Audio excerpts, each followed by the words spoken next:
আল্লাহ নাজিল কিন্তু কোরআনের আইন মানো, ওয়ালা তাত্তাবিউ মিন দুনিহি আউলিয়া, আর তোমাদের পৃষ্ঠপোষক অন্যরা যা আইন তৈরি করেছে তা মাত্রই অনুসরণ করো না। সুতরাং আমাদের দেশে এখনো কি আল্লাহর আইন চালু আছে?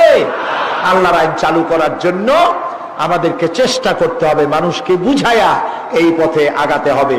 আল্লাহর আইন যদি চালু হয়, চুরি থাকবে না, ডাকাতি থাকবে না, জেনা থাকবে না, ব্যভিচার থাকবে না, অশান্তি হবে না, হিন্দু খ্রিস্টান বৌদ্ধ মুসলমান সব শান্তি পাবে। সুবহানাল্লাহ।